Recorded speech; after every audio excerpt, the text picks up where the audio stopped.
Bonsoir, bonsoir, Yenge Yenge, Yenge Kieno, Ayoka, bienvenue sur la chaîne Yenge Yenge TV et vous êtes avec votre boy Nkosi, l'Africain au pays des Cherokees.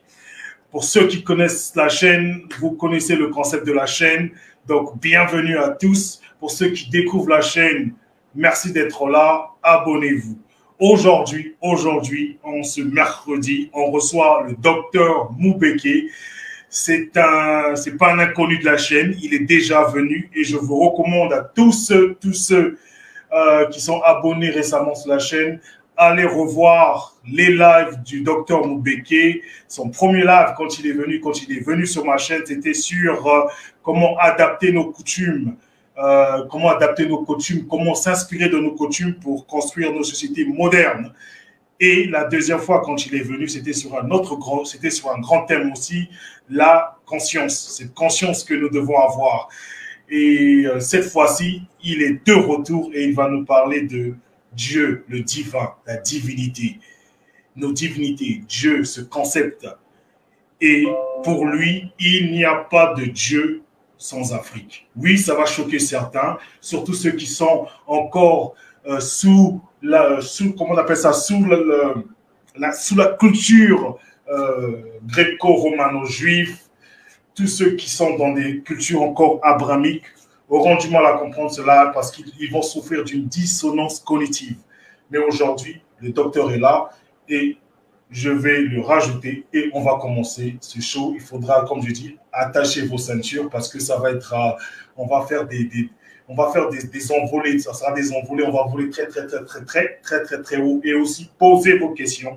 Posez vos questions si vous avez des questions.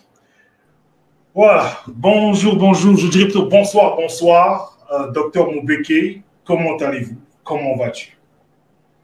Bonsoir mon frère, je vais bien et bonsoir à tous ceux qui nous suivent. Voilà, donc nous sommes à Kama, nous sommes sur la Terre Sainte, moi je l'appelle la Terre Sainte, le Holy Land. Donc, docteur Moubeke, on va aborder un thème qui n'est pas...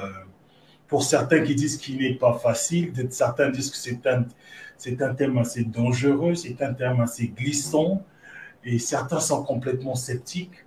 Dieu, il n'y a pas de Dieu sans Afrique.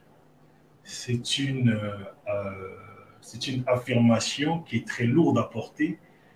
Donc, pour mieux cerner la question, pour bien comprendre cette question, comment il faudrait déjà commencer ce live avec une telle assertion, avec une telle assumption qu'il n'y a pas de Dieu sans Afrique. Ok, je commencerai mon propos en disant que il y a une certaine continuité dans les thèmes que nous traitons ici, du moins mes 3 passages, ça c'est le 3e passage. Et ce thème s'inscrit dans le grand thème de mon 2e passage, la conscience historique. Et dans cette conscience historique, nous avons dit que les Africains ne doivent pas penser le rapport au monde, le rapport à l'autre qui nous a colonisés, le rapport à nous-mêmes en dehors de l'histoire. Nous devons nous inscrire dans l'histoire, dans le temps long, comprendre les choses en profondeur, pénétrer les paradigmes, comprendre leur logique et comprendre pourquoi ça fonctionne ainsi. Et c'est dans cette logique que nous avons voulu dénouer la stratégie d'encerclement global dont est victime l'Afrique. Et nous avons d'abord mis le curseur sur le volet religieux. Et je vous avais dit lors de mon dernier live que qu'on parle politique, qu'on parle économie, qu'on parle science, qu'on parle monnaie, finance, qu'on parle culture, qu'on parle religion, nous sommes dans les mêmes rapports.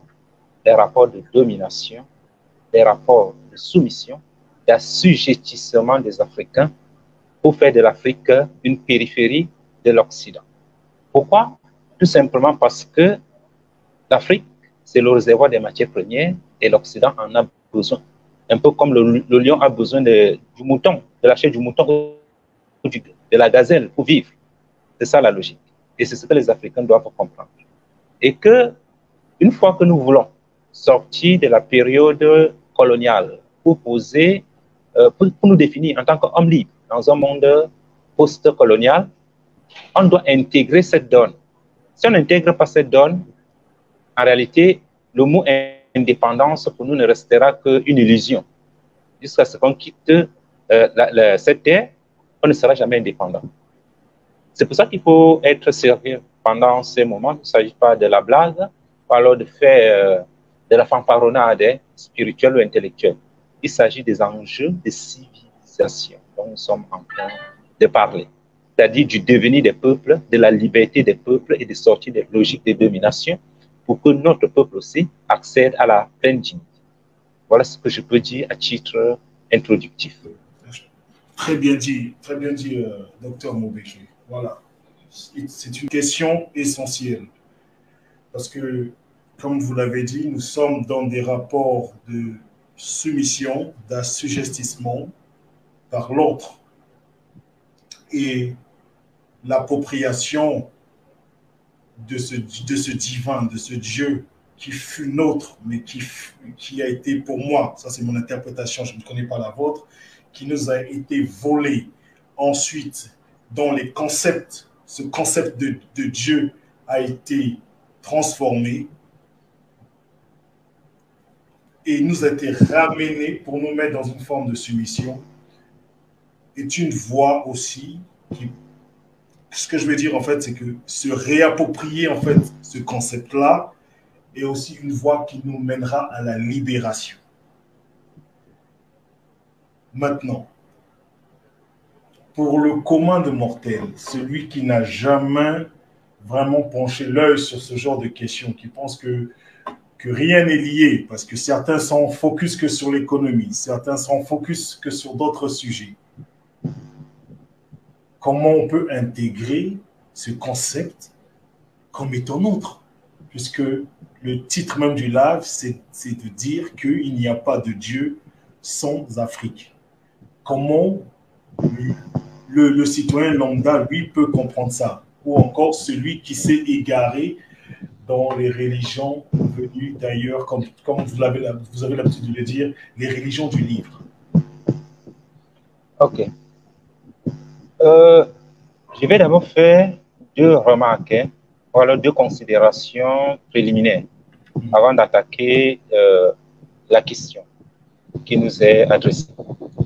Je commencerai par dire que dans l'Afrique traditionnelle, il n'y a pas de distinction entre le sacré et le profane. Cette distinction n'existe pas. Une minute. Ça mérite. Ça mérite. Il n'y a pas de distinction entre le sacré et le profane. Voilà. Allez-y, docteur. Et puisque je sais qu'il y a aussi des intellectuels qui nous écoutent, je vais donner 3 références pour qu'ils comprennent bien ce que je suis en train de dire. Je les inviterai à lire l'ouvrage de Gaston Paul Effa, Le Dieu perdu dans l'air, l'animisme, une philosophie africaine. Premier ouvrage, je répète, Gaston Paul Effa, l'animisme, une philosophie africaine. Premier ouvrage. Deuxième ouvrage, Le Dieu d'eau, c'est Marcel Griol, ethnologue français. Le Dieu d'eau, entretien avec le sage Ogotimeli. Et le troisième ouvrage, c'est Amadou Amfateba, aspect de la civilisation africaine. Dans ces ouvrages, pris individuellement ou de manière collective, on nous fait comprendre que dans l'Afrique traditionnelle, il n'y a pas de distinction entre le sacré et le profane. C'est pour ça que dans la vie, tout est ritualisé parce que tout est sacré. Tout est fondé sur la parole. Même cultiver le chant. Cultiver, c'est parler. Même tisser le vêtement, le tisserand. Tisser, c'est parler. Et le rapport entre le tisserand, le tissage et la parole, vous le trouvez même en langue française. Un tissu de mensonges, dérouler le fil de l'idée, n'est-ce pas? Même forger, c'est-à-dire comment dire, forger, c'est utiliser le feu primordial descendu des temps primordiaux pour, comment dire, faciliter la vie des hommes, notamment en créant les outils, d'où le caractère sacré de la forge du forgeron, qui sert d'instrument pour aider le cultivateur à s'aimer la graine primordiale qui est descendue du ciel, c'est-à-dire du grenier primordial, pour être enterré dans la terre, le champ primordial. C'est pour ça qu'en Afrique, lorsqu'on défriche un champ pour la première fois, on le cultive, ce champ est sacré, n'importe qui ne peut mettre ses pieds sur ce champ. Je viens donc de vous dire que cultiver, c'est prier, c'est parler. Tisser, c'est prier, c'est parler. Forger, c'est prier, c'est parler. Même se coucher sur le lit primordial, je ne sais pas si vous comprenez un peu, même dormir est sacré. Préparer est sacré, c'est pour ça qu'on pose le repas sur 3 marmites. Sur 3 pieds, on pose la marmite sur 3 pieds pour représenter encore le foyer primordial.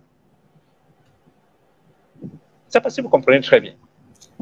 C'est pour ça qu'en réalité, il serait illusoire de venir enseigner Dieu à un Africain. Dieu est dans l'âme de l'Africain. Et ce n'est pas un avoir, hein. On ne le dit pas pour se vanter. C'est une conséquence logique des processus historiques qui ont conduit à la sédentarisation de l'homme. L'homme étant né en Afrique, au niveau de la région des Grands Lacs, a connu une série de migrations. Et les premières civilisations étaient les civilisations de pêcheurs qui vivaient de la pêche et de la chasse. En gros, ils ne pratiquaient pas l'agriculture. C'est en pratiquant donc la pêche qu'ils vont suivre le cours des fleuves, le cours du Congo, du Zambèze, pour aller fonder le Zimbabwe, le cours du Nil, pour aller fonder la civilisation égypto-nubienne, notamment le périple des chasseurs, des pêcheurs, des Grands Lacs jusqu'au Fayoum, hein, le Fayoum étant l'Égypte. Et s'étant donc sédentarisé, c'est-à-dire, il s'est sédentarisé pourquoi? Parce qu'il a commencé à pratiquer l'agriculture. C'est pour ça que l'agriculture est la mère de la civilisation. L'agriculture est la condition de la sédentarisation et l'agriculture est la mère de la science, de la religion, du droit, de la politique. Je ne sais pas si vous comprenez très bien. Et c'est pour ça que la figure de Pro, le héros civilisateur dans les sociétés africaines, est un dieu agricole. En Égypte, c'était Osiris, c'est-à-dire l'archétype de la civilisation. Et les Égyptiens vont donc faire un lien très tôt entre la civilisation, la culture du blé et le génie civilisateur, la figure symbolique d'Osiris. Je ne sais pas si vous comprenez un peu. Et là, nous sommes, quand on parle d'Osiris, ça c'est l'appellation grecque. Les Égyptiens ne l'appelaient pas Osiris, hein, ils l'appelaient Wos, ou Séré, ou Séré, ça dépend des régions où vous êtes. En réalité, c'est les Grecs qui vont appeler Osiris. Mais en réalité, il ne s'agit pas des êtres qui ont vécu en chair et en os comme vous et moi. Il s'agit des créations littéraires, des fictions littéraires qui servent à fonder la dynamique de la civilisation, en réalité. Ça naît de l'ontomythologie. Cela étant, nous allons donc nous rendre compte d'une chose. À partir du moment où l'homme commence à pratiquer l'agriculture, il faut déterminer la portion de chacun. Qui a droit à quoi? Il faut que lorsque mes récoltes arrivent à terme, que n'importe qui n'entre pas dans mon champ pour cueillir mon blé. On invente les règles, le droit. Quand on cultive derrière le champ, on reste sur place dans des agglomérations de fortune. Il faut décider un chef. On invente la chefferie. C'est pour ça que la chefferie est africaine. Pourquoi? Parce que l'homme s'est sédentarisé en Afrique le premier. Lorsqu'il vivait dispersé dans la nature, il n'avait pas besoin de chef. Lorsqu'il se sédentarise, il y a besoin des règles. Il faut un chef. Il faut du droit. Il faut déterminer la parcelle de chacun. On crée la géométrie, l'arpentage. On détermine la part du champ de chacun. Maintenant, donc, il est sédentarisé, il peut penser à l'abstraction. Pendant les moments creux, il a fait l'agriculture en soirée, il va penser à l'abstraction. Il va dire, bon, il faut que je comprenne pourquoi Dieu m'a mis sur cette terre. Il faut savoir même quelle est comment dire, le but de ma vie, d'où je viens, je vais où, donner un sens à la vie. Il élabore dans le discours sur Dieu à travers quoi? L'ontomythologie, c'est-à-dire à travers l'abstraction, la mythologie. Il explique l'ontologie, le réel, le fait concret. C'est comme ça que naît le discours sur Dieu. C'est pour ça qu'au fondement de toutes les religions, il y a un mythe. Que ce soit dans comment dire, la religion judéo-chrétienne avec le jardin d'Éden. Quand Dieu créa l'homme, l'homme n'était pas là pour témoigner de sa création. Lorsqu'il créa les anges, l'homme n'était pas là. Lorsqu'il créa l'univers, l'homme n'était pas là. Mais les hommes s'asseyent, parce que l'homme a un cerveau. Il essaye d'expliquer comment le réel est venu à l'existence. Et il le fait à travers les mythes, ce qu'on appelle les mythes fondateurs. À travers donc, ces mythes fondateurs et la pratique du quotidien, l'homme va donc élaborer un discours intelligible sur Dieu. C'est pour ça que vous allez lire les philosophes, on va vous dire Dieu est une création humaine. C'est-à-dire qu'il n'a pas d'existence en dehors de la conscience de l'homme, parce que c'est l'homme qui crée Dieu, parce qu'il a besoin de l'absolu. Et en observant l'univers, il se rend compte que tout obéit à la loi de la redevabilité. Tout est lié, n'est-ce pas? Tout est ordonné. Il se dit qu'il y a une force derrière tout ça. Une énergie, l'énergie vitale. Et c'est comme ça qu'est né le discours sur Dieu. Et ce n'est pas par hasard. Et maintenant, pour formaliser ce discours, l'homme va prendre en compte les éléments immédiats de son environnement pour donner un contenu à ce discours et permettre de passer un message aux citoyens. Et ils vont, par exemple, prendre avec la pratique de l'agriculture, notamment avec les Éthiopiens, avant même l'Égypte, puisque Osiris, ils disent que c'est un dieu éthiopien, c'est-à-dire Dieu venu du monde noir, et à Éthiopie, c'est le monde, ceux qui sont noirs de peau. Le Dieu venu du Sud. Voilà, du Sud. Il va donc dire, en réalité, Osiris représente quoi? Le blé. Comme il représente le blé, lorsqu'ils se rendent compte que par expérience, lorsqu'ils mettent le blé dans son épine, et l'enterrent dans le sol, la graine primordiale, le blé c'est la graine primordiale, descendue du grenier primordial du ciel. Le ciel c'est le grenier primordial. Lorsqu'ils enterrent dans la graine primordiale, dans son épine, la graine primordiale fait 40 jours avant de pousser. Dans son épine. Fait combien? Pendant 40 jours. 40 jours, ok. Avant de pousser. Pendant 40 jours, les Égyptiens organisent donc le jeûne monastique. 40 jours d'épreuve où ils prient, ils font des rituels, n'est-ce pas? Tout simplement parce que la graine représente la régénérescence de Dieu lui-même. Puisque c'est descendu du ciel pour le bonheur des hommes. Donc, à travers ça, il y a le lien entre Dieu et les hommes. C'est pour ça que plus tard, avec la chrétienté, le pain deviendra ce lien de communion entre Dieu et les hommes. Mais avec la graine, je continue d'abord. Lorsqu'ils mettent la graine, ça fait 40 jours avant de pousser. J'ai dit, ils mettent la graine où? Dans son épine. La graine reste dans son épine, on enterre. Ça fait 40 jours. C'est pour ça que lorsqu'un Égyptien meurt, on le met dans un sarcophage. On le met dans un tombeau.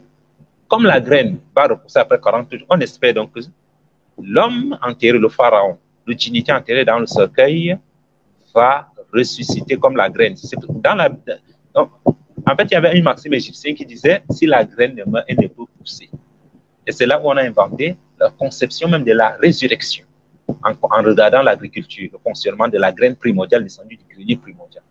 Les autres peuples vont commencer à enterrer leurs hommes au contact des négro-africains. Que ce soit les Chaldéens, qui deviendront plus tard les Juifs, c'est à Canaan qu'ils commencent à enterrer leurs morts. Même la Bible le reconnaît, ils marchaient avec les cendres de leurs ancêtres qui brûlaient. Alors, comment un peuple qui brûlait les corps peut nous parler de la résurrection?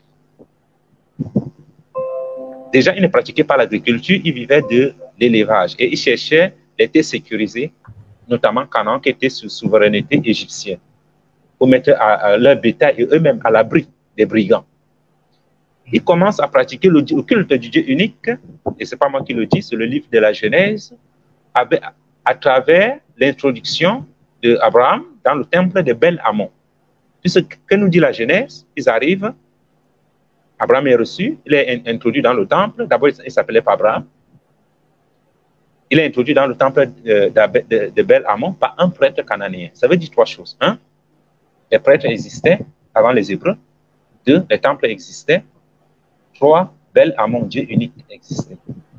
Je ne sais pas si vous comprenez un peu. Très bien.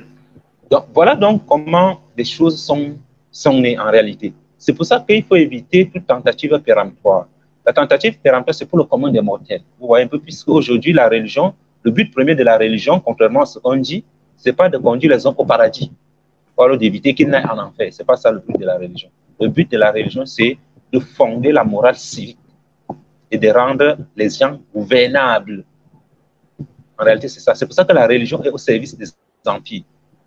Les Égyptiens ont formalisé cette religion, notamment avec le culte d'Isis, parce qu'ils en avaient besoin pour fonctionner. Sans religion, il n'y aurait pas eu, c'est-à-dire sans la figure tutélaire d'Osiris, il n'y aurait pas eu, comment dire, d'empire égyptien. Et c'est pour ça que les Grecs, lorsqu'ils arrivent en Égypte, comme chaque cité avait son dieu, ils vont apprendre très tôt que c'est la religion qui a permis à l'Égypte de fonder l'empire. Et je vous avais dit dernièrement que, comment dire, Platon écrira sa République lorsqu'il est en Égypte, n'est-ce pas? Où il rêve que sa Grèce natale, qui se déchire dans les guerres du Péloponnèse, sera un jour un pays réunifié et dirigé par les savants, les prêtres d'Amon. Vous comprenez bien ce qu'il appelle les philosophes pratiquant la vertu étant la maths, le code des vertus cardinales. Il n'y a pas de code de vertu dans l'Antiquité, c'est la maths. Il rêve donc que son pays sera un jour comme ce pays-là.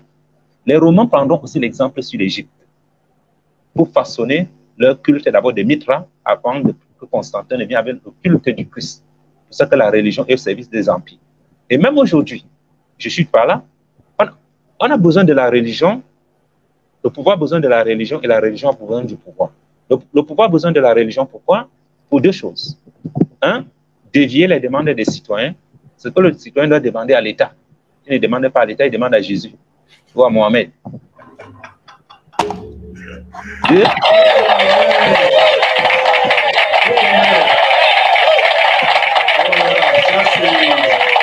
bien dit, docteur. Il faut redire ça. Parce qu'on a du mal à comprendre ces petites choses-là.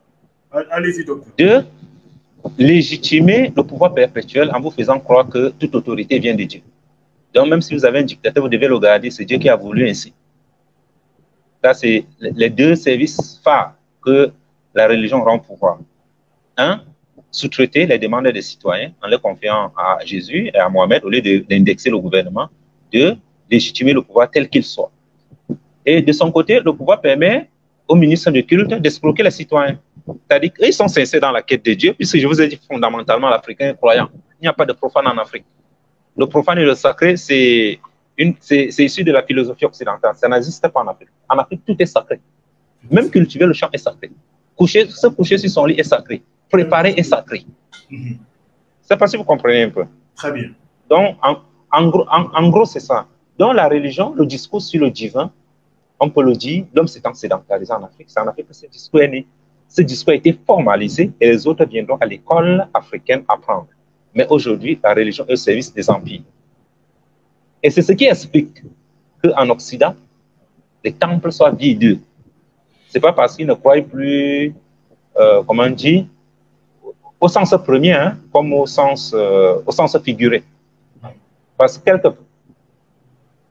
quelque part, les Africains pensent qu'ils ont le monopole, hein, de la croyance. Ils aiment Jésus, ils aiment Mohamed, comme si les autres ne croyaient pas en Dieu.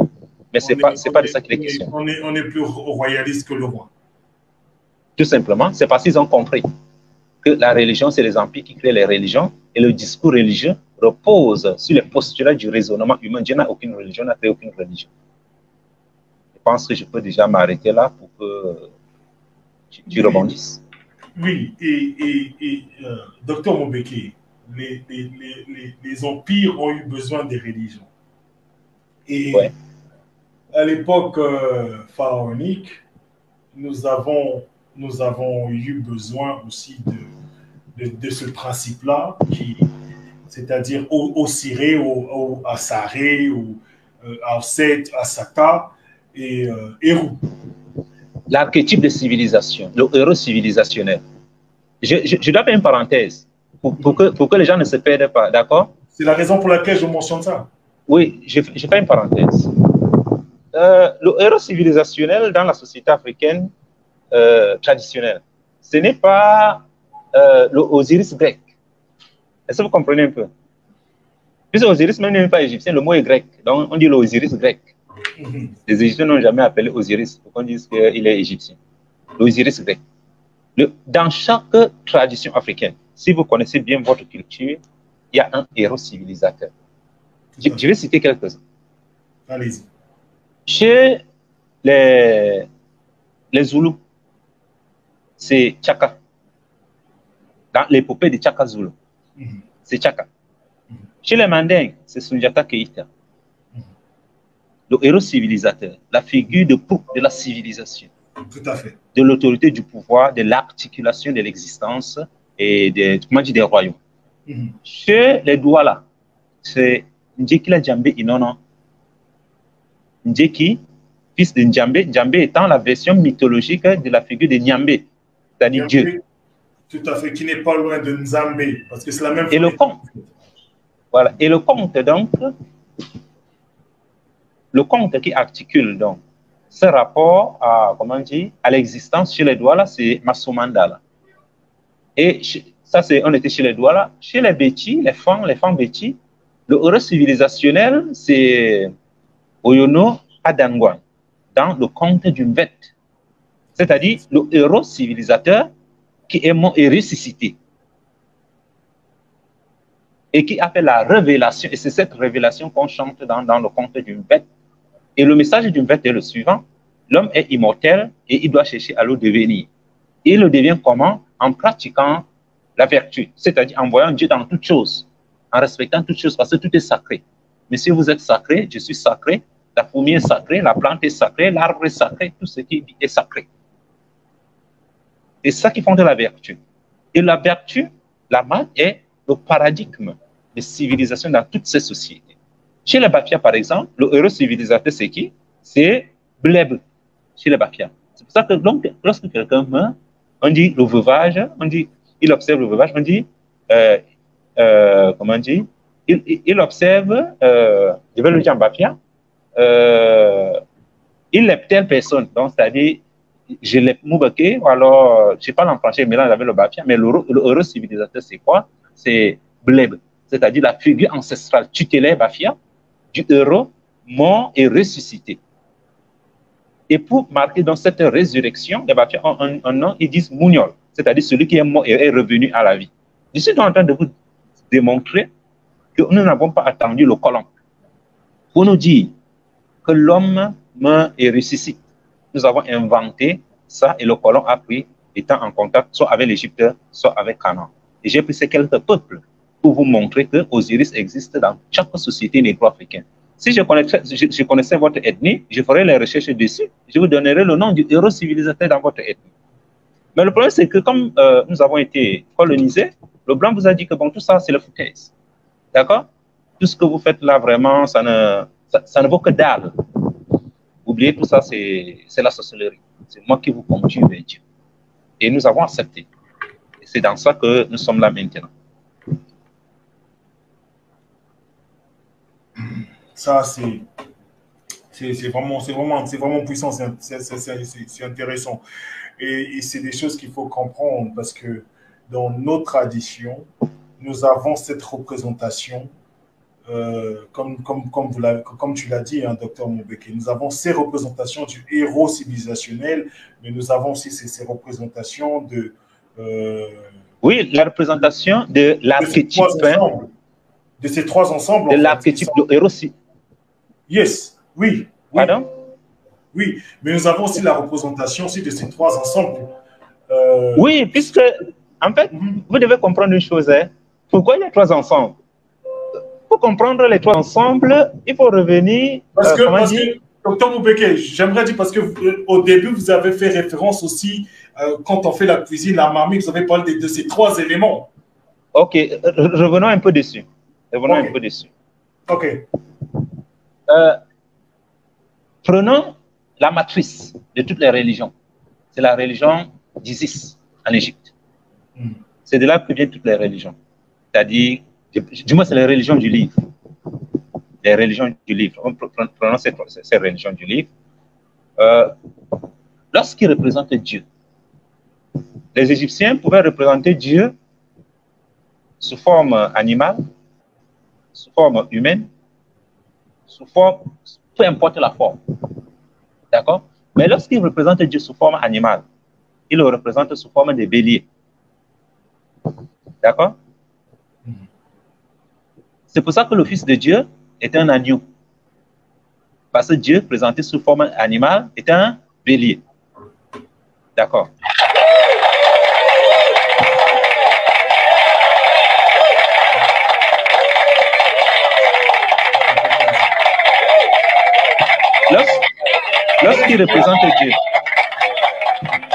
Lorsqu'il représente Dieu sous forme humaine, ce n'est pas un homme, c'est un homme et une femme assis côte à côte dans n'importe quel temple égyptien. Lorsqu'on représente Dieu sous forme humaine, ce n'est pas un homme, c'est le principe de la gémiparité des jumeaux.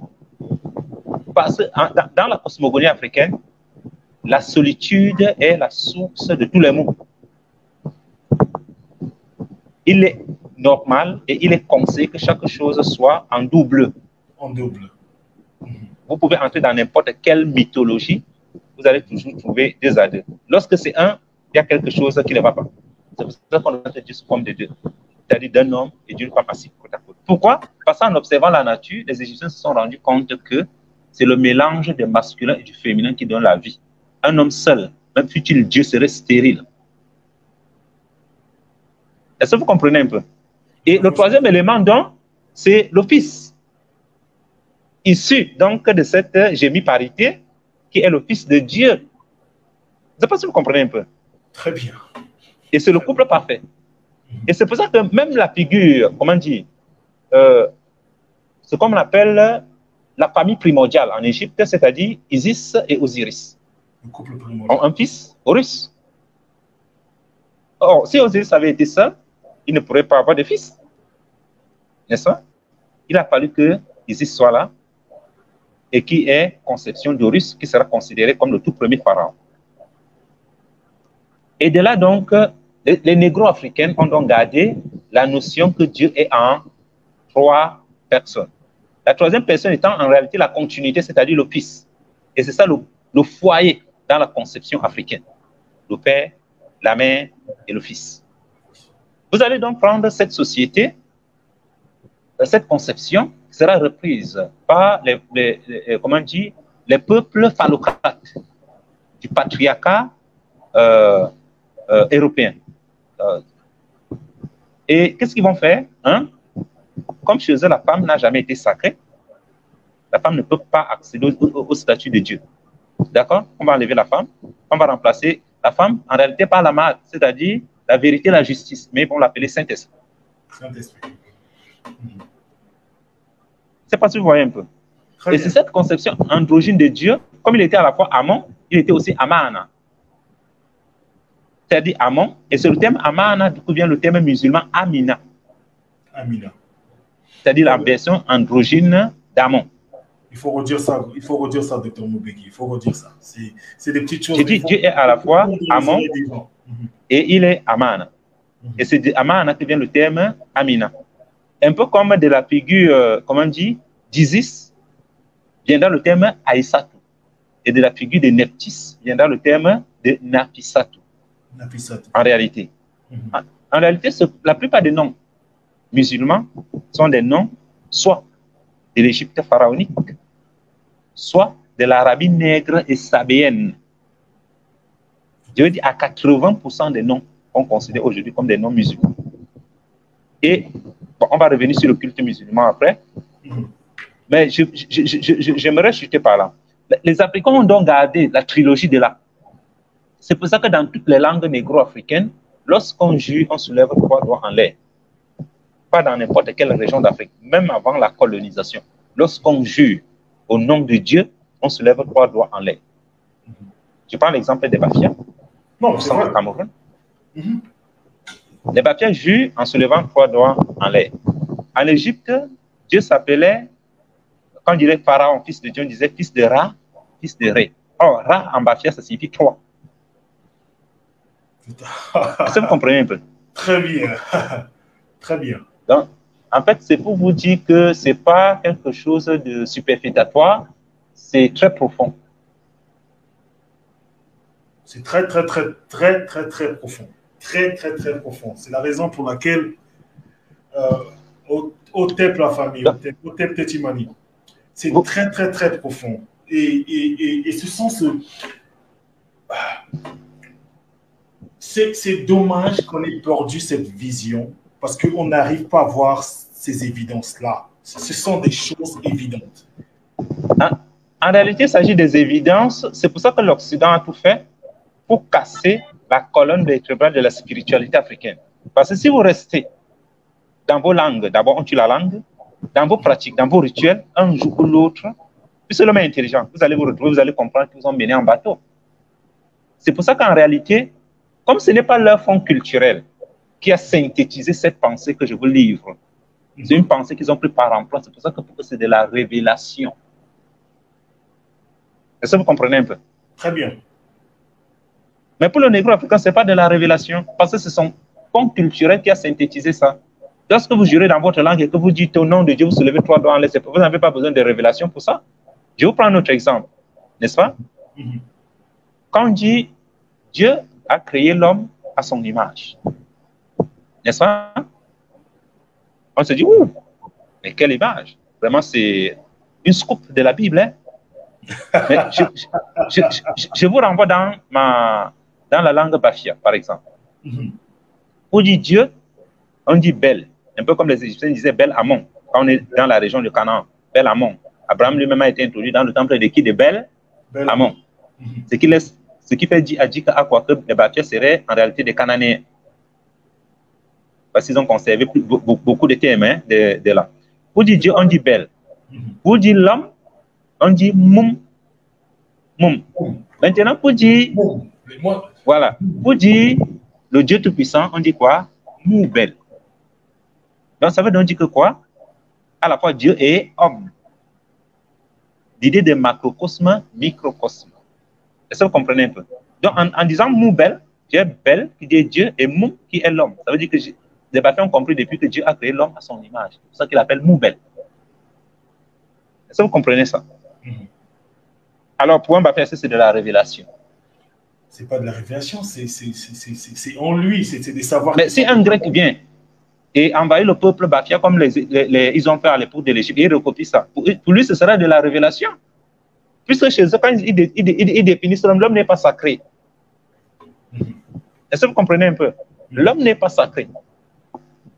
Et vous retrouvez le sacré même dans les salutations. Vous dites bonjour en Afrique noire. Vous pouvez vérifier même dans différentes langues africaines. Chez les Douala, on dit Dieu tout sait. On répond Nyambé. Ça veut dire quoi? Nyambé. Lorsque tu croises ton frère, tu lui demandes quel est le plus grand des esprits.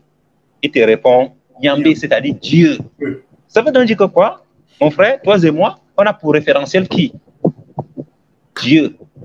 Donc, pour te saluer le matin, je te rappelle notre référentiel. Dieu tout sait, tu réponds Nyambé, et dis ok, nous pouvons donc causer.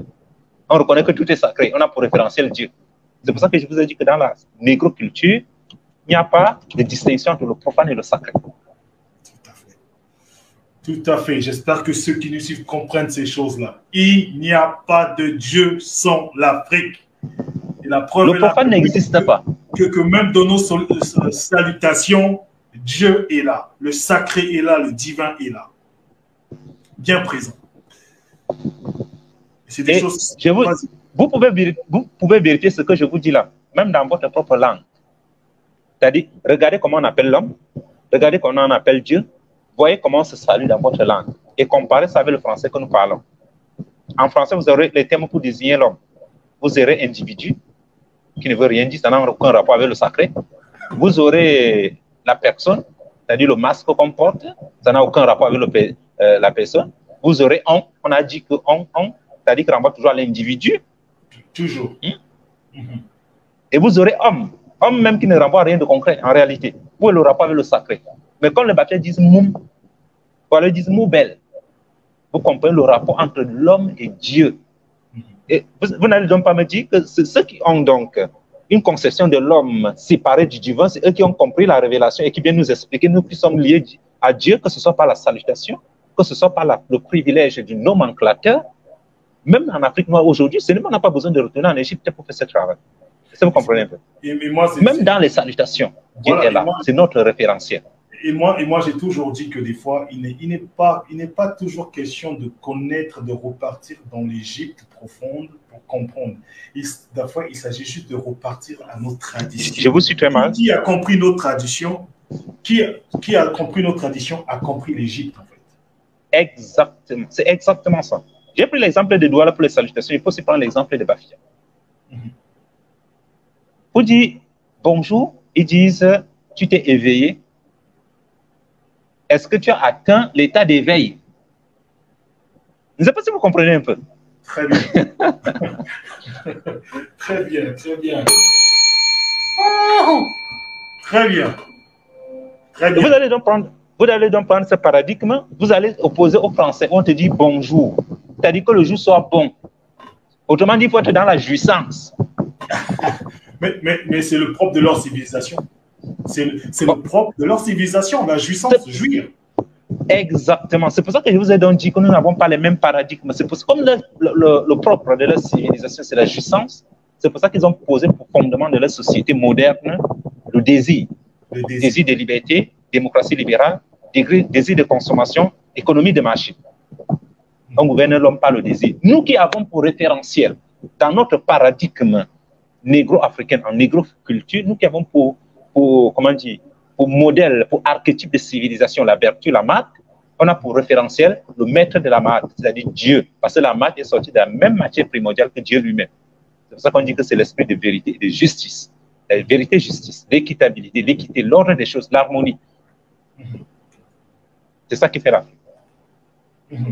Et docteur Mobeke, moi j'aimerais que tu me donnes des éclaircissements. Peut-être que c'est moi qui suis dans l'erreur. Parce que moi, à l'époque, quand je découvre toutes ces choses-là, je pense que l'une des plus grandes supercheries, la chose qui nous a mis en erreur, c'est le concept du paradis et de l'enfer. Oui. Ça nous met beaucoup en erreur. Et on nous a dit, quand ces missionnaires sont arrivés, ils nous ont fait comprendre que le salut est personnel. Et pour moi, c'est de là où est rentré l'individualisme dans nos sociétés. Parce que si le salut est personnel, je dois me battre tout seul pour accéder à ce paradis. J'oublie l'oncle, j'oublie la tante, j'oublie le frère, j'oublie la sœur, j'oublie le petit frère, j'oublie le père, j'oublie la mère. Ok. Est-ce que ma vision est erronée? Je vais distinguer deux moments pour répondre à la question. Je vais d'abord traiter de la question du paradis et de l'enfer, et je reviendrai sur la question du salut, qu'il soit personnel ou collectif, et sur quelle personne on rattache. Vous devez d'abord comprendre que tout ce qui a de fondamental dans ce test vient de l'Égypte. Ces gens n'ont pas créé de concept fondamental qui ne vient de l'Égypte. Que cela soit clair. Prenez n'importe quel concept fondamental, ça vient de l'Égypte. C'est aussi en Égypte donc qu'ils ont pris la question du paradis et de l'enfer. Puis en Égypte, il y avait plusieurs livres. Vous avez le livre des cavernes, le livre de la vache du ciel, le livre des, des morts, comme ils l'ont appelé, le test de sarcophage. Il y a tellement de livres. Et c'est là-bas aussi qu'ils vont prendre le concept de paradis, qui vient en réalité des chants du Liaou. Les chants de Jarou. Okay. Voilà, qui vont donner les Élysées chez les Grecs, c'est ça qui deviendra le paradis et autres. Mais il faut comprendre une chose, pourquoi les Égyptiens ont formalisé les prêtres pharaoniques, puisque c'est les prêtres qui ont créé ces concepts de paradis et d'enfer. En réalité, c'était pour en prendre la soumission aux petits-enfants. Et à ceux qui ne pouvaient pas comprendre, le discours à la fois théorique et scientifique sur Dieu. Parce que la conception africaine, ce n'est pas la révélation. Hein. Je ne sais pas si vous avez compris très bien ce que je suis en train de vous dire. Ils ne sont pas dans l'ordre de la révélation. Maintenant, qu'est-ce qu'ils vont donc faire? Ils vont donc façonner ces images pour faire peur aux enfants en racontant les contes. En réalité, si tu ne fais pas la volonté d'Amon, tu vas brûler dans le feu, si tu fais ceci, tu seras récompensé. Donc, c'est la récompense et la sanction. Ça, parce que vous comprenez un peu. Mais en réalité, les Égyptiens eux-mêmes savaient que c'est erroné. Pourquoi? Parce qu'ils avaient déjà posé le principe de l'immortalité de l'âme. Jusqu'aujourd'hui, c'est posé comme principe. C'est pour ça qu'on dit que le corps est mortel, l'âme ne meurt pas. Sauf si je me trompe, même en philosophie, on le dit. Même les scientifiques le disent. L'âme, c'est l'énergie, la partie divine qu'il y a en nous. Ça ne meurt pas. Moi, je vous pose donc la question. S'il faut être sérieux et conséquent, si l'âme ne meurt pas, l'âme, c'est l'énergie. C'est-à-dire, l'âme est insensible, parce que le siège et les sensations, les sens, c'est quoi? C'est le corps, non? C'est le corps. C'est pas l'âme. À quoi c'est vrai de prendre une matière insensible et de jeter au feu? C'est une perte de temps. Est-ce que vous comprenez donc qu'à partir de ce moment, il n'y a même pas matière à débat? Comment un Dieu qui est savant prendrait une matière qui est insensible et qui est même de nature, par nature énergétique et jeterait au feu? À la limite, c'est même grossier. À la limite, c'est même grossier, quoi. Mais pourquoi? Mais comme ils ne font rien pour rien, ils ont récupéré ça pour une raison. Maintenir les Africains dans les liens de la dépendance, par contre, qui ne s'échappent pas. Et je vais reprendre ce que j'ai dit. Pour que tu ne t'échappes pas, lorsque ils ont déjà cassé ta colonne vertébrale, tu es donc devenu purement colonisé, c'est-à-dire même dans ton rapport avec l'absolu. Qu'est-ce qu'ils vont faire? Ils vont mettre les garde-fous pour que tu ne sortes pas de là. Et le paradis et l'enfer servent d'un lieu de garde-fous. Et je le répète, le but de la religion n'est pas et n'a jamais été d'amener les hommes au paradis. C'est pas ça le but. C'est la communion avec l'absolu pour fonder une morale dans la vie d'ici-bas. C'est-à-dire, un peu, quand vous rentrez dans la mythologie, avec la figure du Nun, c'est-à-dire l'avant-être primordial, l'océan des possibilités, la matière inerte d'où tout est venu. Dieu, le démiurge, ayant donc pris conscience du désordre qui revient dans cette matière primordiale, a donc mis de l'ordre à travers la mate. Et tout est ordonné. Le jour naît de la nuit, le soleil se lève à l'est, se couche à l'ouest, les saisons se succèdent, ainsi de suite. Le temps est rythmé. Il ne faut donc pas retourner au désordre primordial. On crée donc le discours théologique pour faire comprendre ça aux communs des mortels qui ne peuvent pas comprendre le discours scientifique. Pour les enseigner la crainte. Et c'est ça le péché. On dit Dieu a horreur du péché. Il a horreur du péché pourquoi? Parce que dans la cosmogonie africaine, on vous a dit, il a mis de l'ordre dans le désordre primordial. Et la vie, c'est de l'ordre. Le soleil ne peut pas se lever à l'est pour se coucher à l'ouest, et toi, l'homme, tu veux vivre n'importe comment. Le jour naît de la nuit. Imagine que la nuit commence et dure 50 ans. Après, le jour vient, ça dure 3 siècles. Mais c'est comme ça que l'homme veut vivre. Et je te dis donc, dans cette structure de la mythologie égyptienne, vous trouvez le fondement même du droit. Tout doit être régulé. Pourquoi Amon-Ré a déjà tout régulé? La vie est régulation. L'homme ne peut pas vivre dans le désert. C'est pour ça qu'on dit à l'église que Dieu a horreur du péché. Ça ne veut pas dire que c'est un homme assis quelque part qui a horreur du péché. Quand Dieu pêche, il s'énerve. C'est pas ce que ça signifie. Ben oui, ça c'est la supercherie qu'on nous sort. Là. Hein? Ça c'est la supercherie qu'on sort à ces gens qui comprennent absolument rien, qui ne veulent pas. Oui, mais en fait, ça c'est pour le commun des mortels, c'est pour les amener à être, comment dire, des citoyens. Parce qu'ils ne peuvent pas comprendre les choses en profondeur. Des citoyens obéissants et soumis. Exactement. Voilà, et on a même Dorothée Agathe Adjibi qui dit qu'effectivement, comme on a parlé des langues, elle dit qu'au Bénin, en Fombé, nous disons « Es-tu bien réveillé ?» En retour, nous répondons « Je suis bien réveillé ». Oui, donc ça veut dire que ce que le docteur Mobégué vous avez donc compris. Ce ne sont pas des conneries, hein. Ce ne sont pas des bêtises, c'est profond et c'est la pure vérité. Je vous ai dit que chacun n'a qu'à vérité dans sa propre langue. Et c'est comme ça que la société africaine fonctionne. C'est pour ça que je vous ai dit que nous, négro-africains, ce n'est pas une révélation. On n'accède pas à Dieu par la révélation. Nos parents l'ont synthétisé, c'est dans notre culture. Tout est sacré. Mais maintenant, on a séparé le sacré du profane. On dit que non, ça c'est la religion, ça c'est du droit, ça c'est de la politique. Comme si c'était séparé. En Afrique, tout ça est lié. C'est pour ça que même le roi ne fait pas de n'importe quoi. Sinon, on lui retire la parole, il ne parle même plus en public. Il ne peut pas dire qu'aujourd'hui, en journée, je suis citoyen, c'est en soirée que je deviens roi. Rien n'est séparé. Pourquoi même la royauté, le roi négro-africain, d'après la conception même du pouvoir, avant, quand Dieu a créé, c'est-à-dire quand l'univers, la vie est sortie de la matière primordiale du Nun, avant de créer les hommes, depuis l'Éthiopie, avant même l'Égypte, nos parents disent Dieu a créé des divinités intermédiaires. Dieu, le grand Néter, a créé les Néterous, qui deviendront les anges avec la chrétienté. Et parmi ces Néterous, donc, il a créé la figure de la civilisation, l'archétype Osiris et Isis, comment dire, le couple primordial. Et ce couple primordial, donc, avait pour but de faire ceci, de donner le tout premier roi à l'Égypte, Horus. Il devait être le tout premier roi. C'est pour ça qu'on l'appelle, comment dire, le divin roi. Pourquoi il est divin? Parce qu'il est issu d'un couple divin, Isis et Osiris. Et il est roi, pourquoi? Parce qu'il est le tout premier roi d'Égypte. C'est pour ça que tous les pharaons étaient les suivants d'Horus, c'est-à-dire les Shemzohor. Fils de Dieu, au même titre que Horus, parce que la royauté est divine. Dieu a créé, il donne à l'homme pour régner. C'est pour ça que la royauté est divine. Et l'homme est donc responsable de tout ce qui a sur le ciel et de la terre pendant son gouvernement.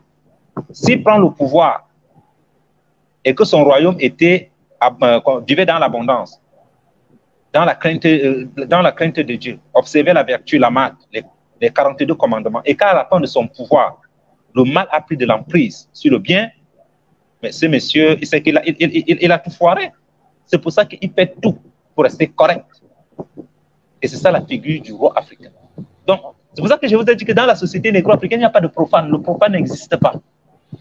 Prenez même dans n'importe quelle mythologie, il n'y a pas de profane. Tout est sacré.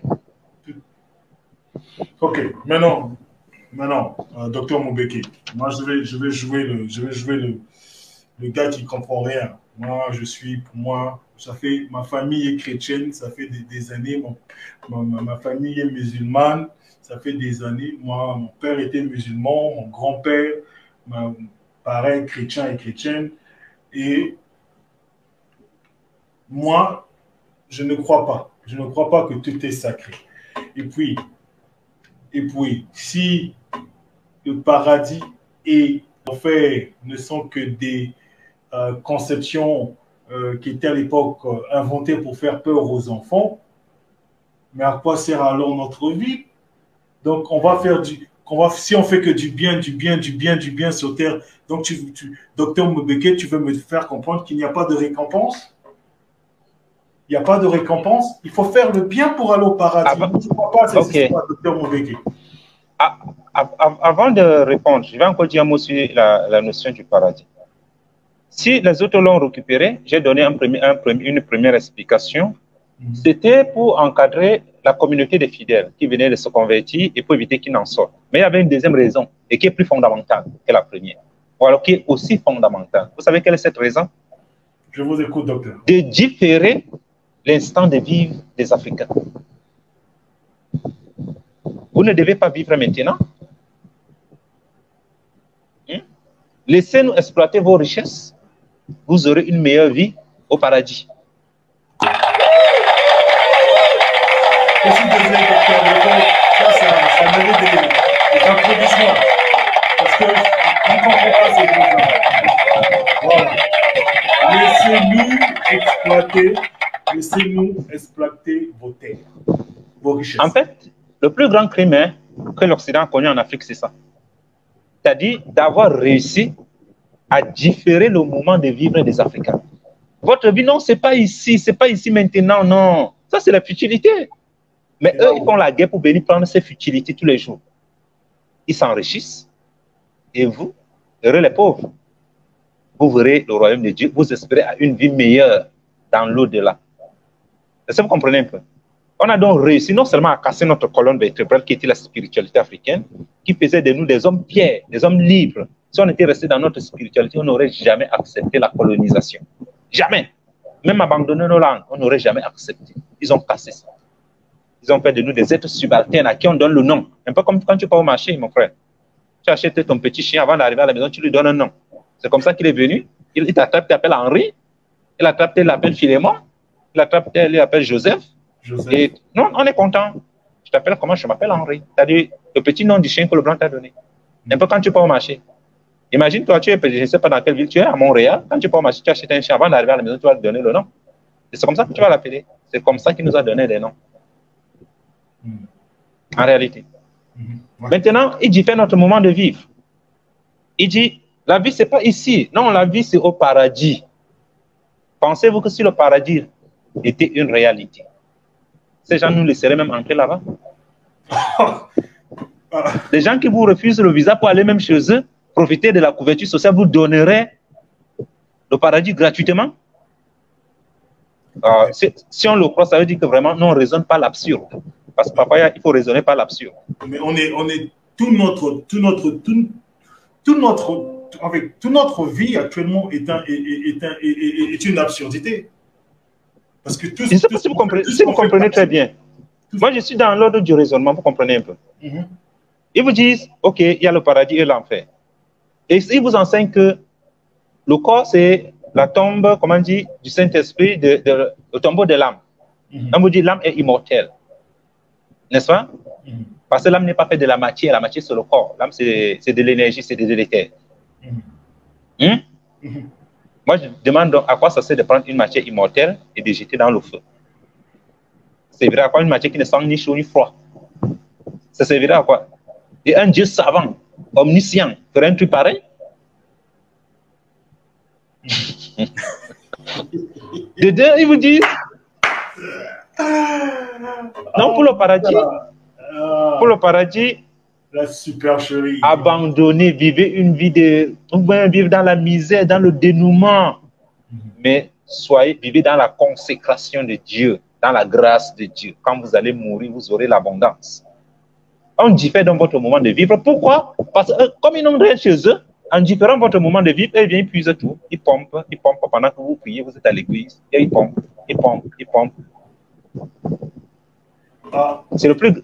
C'est ça le plus grand crime. Le plus grand crime, ce n'est même pas l'esclavage. C'est d'avoir différé l'instant de vivre des Africains.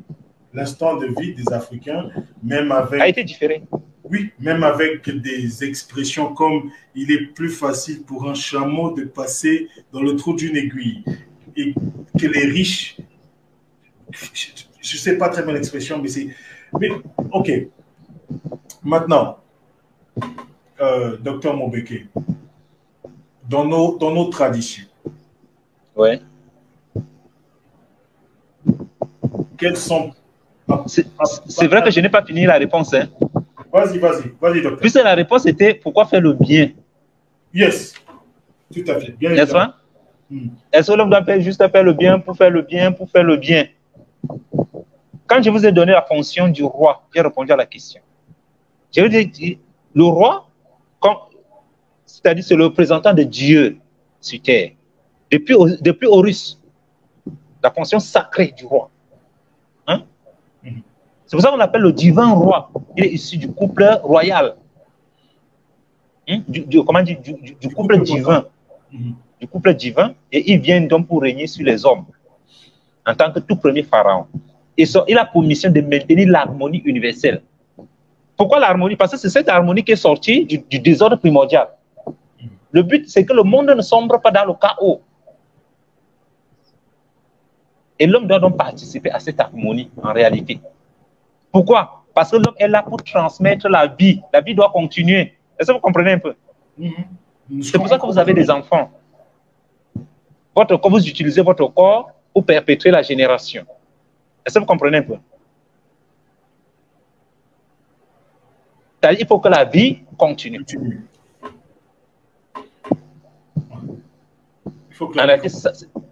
C'est de ça qu'il est question. C'est pour ça qu'en réalité, nous sommes tous de passage. On joue notre partition, on passe le relais physiquement, on a des enfants, les enfants continuent notre personne et on garde l'harmonie pour que la vie continue. Parce que le trouble primordial a pris fin. Il faut plus qu'on revienne là. Il n'y aura plus d'état de désordre primordial. Le démiurge a mis fin à ça. Et je te dis que c'est ce que l'Église va reprendre. D'abord, même pas l'Église seulement, même les philosophes. C'est pour ça que lorsque vous entrez dans les philosophes qui vous parlent, les penseurs grecs, Aristote lui-même vous le dit, le modèle c'est l'Égypte. Éthique à Nicomaque, Aristote, le modèle c'est l'Égypte. Platon dans les lois vous dit le modèle c'est l'Égypte. Or, les Grecs ont vécu en Égypte pendant la période dite l'Agide.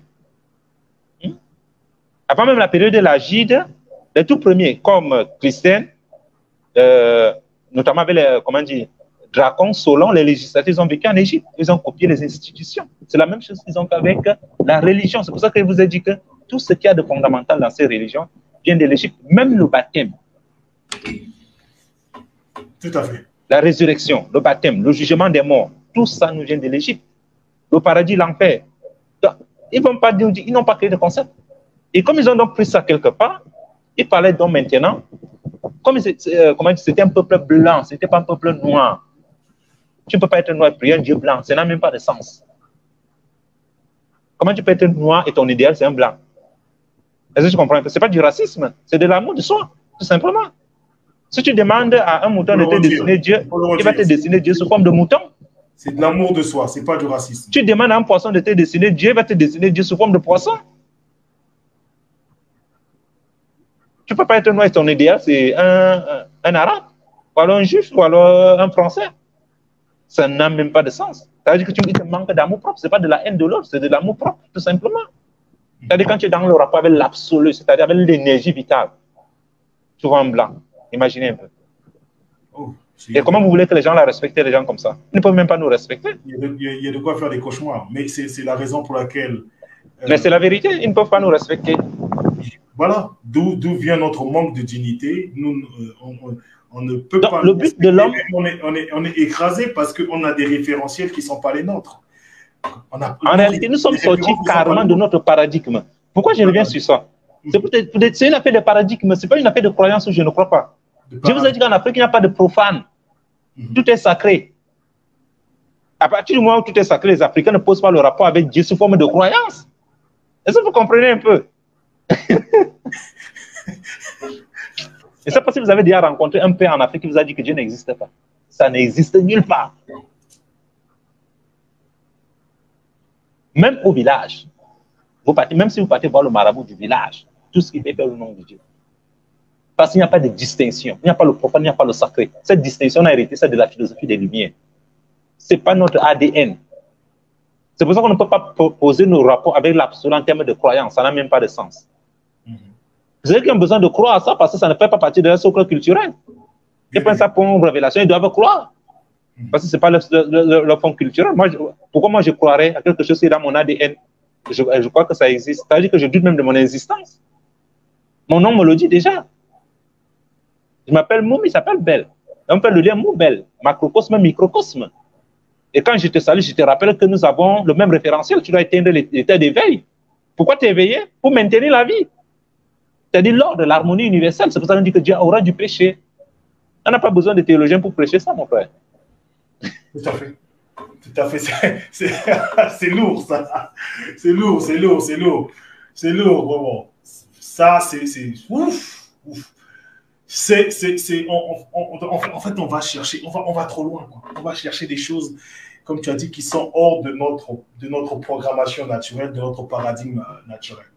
On a été déprogrammés et on a été programmés selon leur paradigme. Donc, ce qui explique en fait cette perdition totale. Totale. Et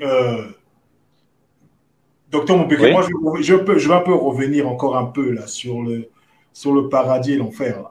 J'aimerais juste me mettre dans la peau de quelqu'un qui n'est pas dans ce paradigme, qui a longtemps été un soumis éternel face à un visage blanc et des cheveux lisses, qui s'est toujours mis à genoux en priant avec de grosses larmes, qui sont une certaine émotion devant une statue complètement absurde. Oui, notre mission, c'est perpétuer la vie. La vie, c'est la mission de l'homme sur Terre. Il n'y a pas de mission. Oui. Perpétuer la vie et l'harmonie universelle, transmettre la vie que tu as reçue. Mais moi, qu'est-ce que je gagne en faisant du bien? Quelle est ma récompense individuellement? Ta récompense individuelle? Mais sauf que quand tu entres dans l'individualisme, tu comprends que tu n'es plus dans notre paradigme. Est-ce que vous comprenez un peu?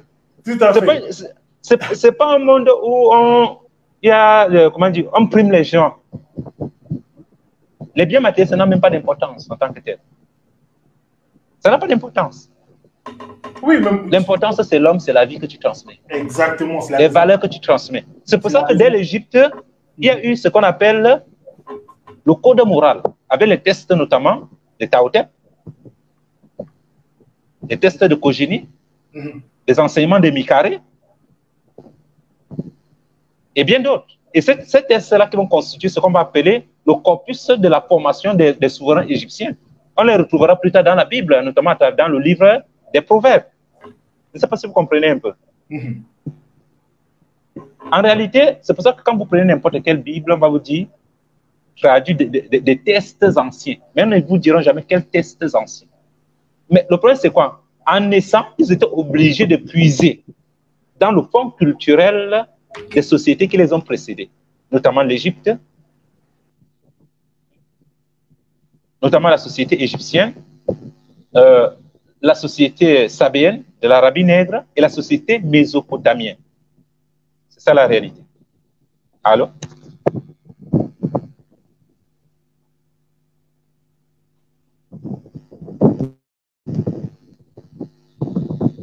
Allô?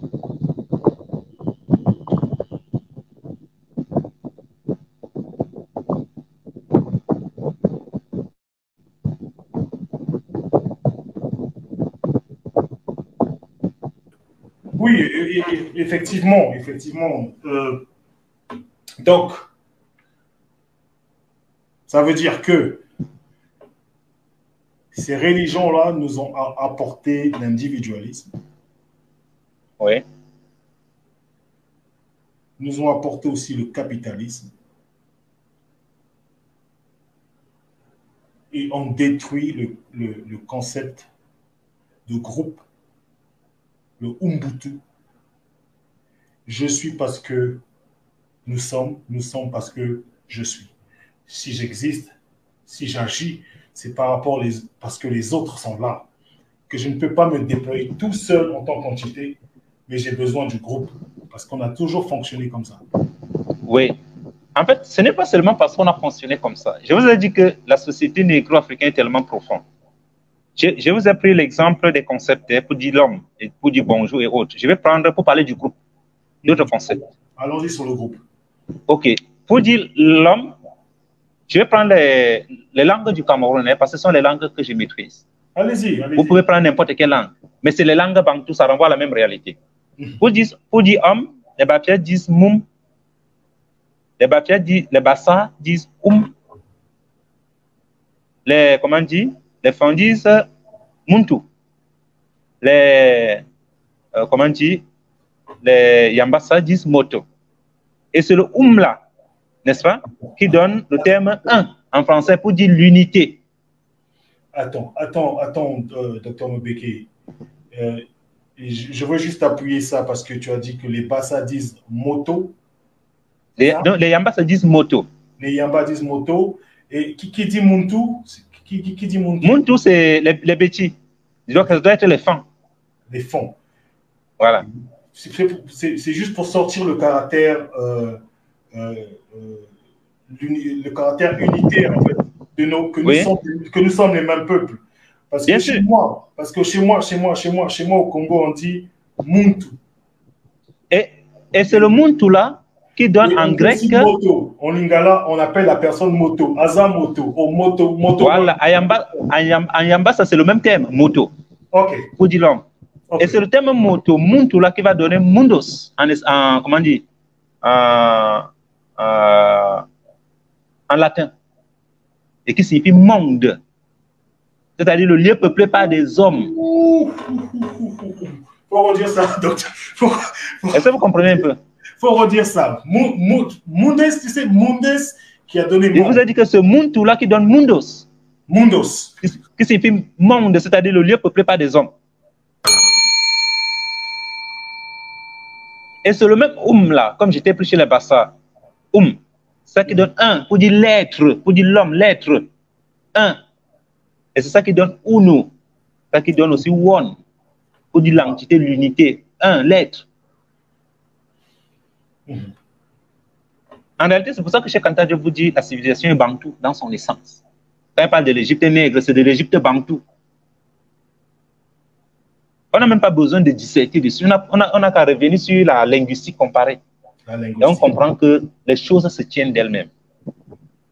Et c'est pour ça que lorsque vous prenez même l'alphabet, on va vous dire origine égyptienne de l'alphabet grec, origine égyptienne de l'alphabet arabe, origine... Tout vient de l'Égypte. En réalité, c'est eux qui ont façonné l'écriture. Donc, ce n'est pas un hasard.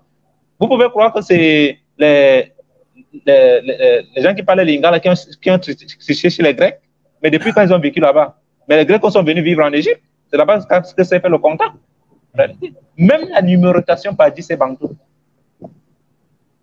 Même la numérotation par 10. Et vous comprenez qu'à partir de ce moment, entrez même dans Google, vous vérifiez, vous allez voir des articles dessus. D'origine égyptienne, des nombres grecs et autres. Donc, c'est quelque chose de fondamental.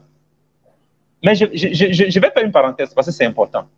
Il faut donc savoir que le christianisme naît sur les cendres, comment on dit, de la science. C'est les Grecs d'abord. Parce que l'Égypte a connu une période d'invasion. Les premières copies sont faites par des Grecs. Ce que les Romains trouveront en Égypte, ils vont compléter avec ce que les Grecs ont pris. Et même jusqu'à là, rentrer chez eux, comme ce n'est pas leur fond culturel qui a synthétisé cette tradition, ils auront encore besoin des premiers habitants noirs de l'Europe, notamment si on prend l'Empire romain, qui va donner le culte de la Vierge à l'Empire romain. C'est la région d'Éthurie. Quand vous entrez dans l'Empire romain, il y a une région qu'on appelle la région d'Éthurie. Or, la région d'Éthurie, c'est la région peuplée par les Étrusques. C'est là où vient le terme Éthurie. C'est-à-dire les premiers habitants de Rome qui ont même fondé la ville de Rome, Rametou. Est-ce que vous comprenez un peu? C'est eux qui donnent le culte de la Vierge à Rome. C'est pour ça que quand vous partez dans toutes les cathédrales d'Europe, les grandes cathédrales, vous allez trouver la Madone noire au sous-sol. Pour elle, le sous-sol, c'est que c'est la vraie Madone. Mais comme le peuple est blanc, on ne peut pas donner à un peuple blanc la Madone noire pour adorer. Ce serait, comment dire, un peu insultant pour le peuple. Pour le peuple, de voir une Madone. Est-ce que vous comprenez un peu? Il était impossible à la culture occidentale de synthétiser le culte de la Vierge noire, de la Vierge, parce que pour eux, la femme n'est pas sacrée. Or, dans l'ontomythologie africaine, Dieu est à la fois Amon et Amana. Est-ce que vous comprenez un peu? Il y a la figure Isis, la déesse de l'amour, et de l'autre, avec notamment l'autre pendant, le dérivé qui va donner Hathor. En Afrique, il y a eu au moins 9 vierges depuis l'Égypte. Et c'est les premiers habitants de l'Europe qui vont donc introduire, que ce soit les Pélages, les Étrusques. Le culte de la Vierge en Europe, le culte de la Madone noire. Vous pouvez chercher même sur Internet, je ne dis pas les conneries. Non, ils vont donc récupérer. Faites vos recherches. Et je vais donner deux maximes égyptiens qui prouvent que ce que je dis est vrai. Les Égyptiens avaient 2 maximes. La première maxime, c'est Aseta Meri, Meri Nature. Aseta, Meri. Et c'est le mot, c'est Aseta que les Grecs appellent Isis. Hein? Mary. Est-ce que vous comprenez un peu? Meri en égyptien, ça signifie aimer. Aimer, qui est devenu Marie. En réalité, c'est ça qui est devenu Marie. Aseta Meri. Aseta l'aimer. Aimer de qui? Aimer de Dieu. Meri Nature. Meri Nature. Deuxième maxime, Aseta Nut Nature. Et c'est ça qui va devenir Vierge Marie, Mère de Dieu. Pourquoi Aseta est Nut Nature? Parce qu'elle a mis au monde Horus, le divin pharaon, le tout premier pharaon d'Égypte. Oh. Est-ce que vous comprenez un peu? Mais... Et pourquoi la figure d'Amana ou alors d'Aseta? Parce que nous sommes dans une société matriarcale. C'est pour ça qu'il y a même eu des pharaons femmes, notamment Hatshepsut. Donc la femme a accès à la divinité. La femme est comment je peux le dire? Elle est sacrée. La femme est sacrée. Elle est sacrée. Et docteur, moi j'aimerais ajouter, c'est là, je défie quiconque qui suit ce live. Faites vos propres recherches. Je dis bien, faites vos propres recherches. Il n'y a pas de féminin sacré dans le paradigme occidental, Ça et même asiatique. Je dis même, et même asiatique. Ça n'existe pas, le principe féminin sacré. Je vais ajouter, et je l'ai dit, même s'il y a les théologiens, même s'il y a les prêtres qui nous suivent, qui nous démentent, ils doivent démentir. À Rome, c'est la région des Turies, c'est-à-dire les Étrusques, qui vont donner le culte de la Vierge à l'Empire romain. Avant, s'il n'y avait pas la région des Turies, ils auraient eu les copies qu'ils ont fait en Égypte, mais ils ne pourraient comprendre que dalle. Parce que ce n'est pas leur fond culturel. C'est pour ça que pour eux, c'est la révélation. C'est une révélation, alors que pour nous, c'est quelque chose de normal qui est inscrit dans notre ADN. Puisque je vous ai dit qu'en Afrique, non, il n'y a pas de profane, il n'y a pas de sacré, tout est lié. Il n'y a pas de profane, en fait, tout est sacré. Même cultiver le temps, c'est sacré. C'est pour ça que le champ, quand quelqu'un cultive son champ, il est même interdit dans l'Afrique traditionnelle de monter dans le champ de quelqu'un sans sa permission. Pourquoi? La graine primordiale, la civilisation repose sur l'agriculture. Dans la mythologie, on vous dit que la graine primordiale est descendue du grenier primordial, c'est-à-dire du ciel. Et lorsqu'on cultive, c'est pour mettre la graine primordiale. C'est pour ça que le champ est sacré, parce qu'il y a la graine primordiale. D'où l'image d'Osiris, c'est du blé. Osiris, c'est le maître du blé. C'est pour ça que les Égyptiens, comment dit, célébraient donc la fête du pain en hommage à Osiris. Mais où est le rang de Christ et le blé? Est-ce que vous comprenez un peu? C'est de ça qu'il est question. Tout à fait. Tout à fait. Mais je dis donc, je le redis, le but de la religion, si on nous a enseigné ça, quand on a dit que c'est pour aller au paradis, c'était pour deux choses. Un, encadrer, parce qu'il fallait casser la colonne vertébrale des Africains, la spiritualité africaine pour les dominer. Et deux, différer le moment de vivre. Parce que je vous ai dit, leur affaire, hein, ce n'est pas la religion. Si nous employons avec la religion, leur affaire, ce n'est pas la religion. L'affaire de ces gens, c'est l'économie, c'est-à-dire les intérêts. Même si on vous emploie avec Christ, avec tel, c'est pour vous exploiter vos intérêts. Et c'est pour ça qu'ils ont différé le moment de vivre des Africains. Vous pouvez vivre une vie de dénouement total. On vous arrache tout. Ce n'est pas grave. Christ est la solution, vous irez au paradis. Ce n'est pas grave, on peut tout prendre. Est-ce que vous comprenez un peu? Toute autorité vient de Dieu, donc même un dictateur est divin. Il faut subir. C'est pour ça qu'on dit, maître, obéissez à vos esclaves. Ah, pardon, esclaves, obéissez à vos maîtres. Est-ce que vous comprenez un peu? Or, dans la philosophie africaine, d'abord, la maths interdit d'être le maître de quelqu'un pour qu'il lui soit ton esclavage. Ton esclave, pardon. C'est interdit par la maths. C'est pour ça que ceux qui disaient qu'en Égypte, il y avait l'esclavage, le professeur Bilolo a demandé, lors d'une conférence, avait posé une question. Que quelqu'un se lève et aille écrire au tableau le mot égyptien qui signifie esclave. Personne ne sait l'écrire, personne ne peut l'écrire. Si quelqu'un a ce mot qui nous l'envoie, un mot égyptien qui signifie esclave. Docteur Mobeke, là, en tout cas, tu fais fausse route. C'est écrit dans la Bible que les Hébreux étaient en esclavage. C'est écrit. C'est écrit dans la Bible. Ok, je vais donc revenir à la Bible. Dernièrement, je discutais avec un prêtre qui est passé dans notre centre et avec qui on discutait. On discutait donc de la Bible. Il m'a dit que Moïse a écrit les 5 premiers livres de la Bible. Je lui ai posé la question. Il a écrit en quelle langue?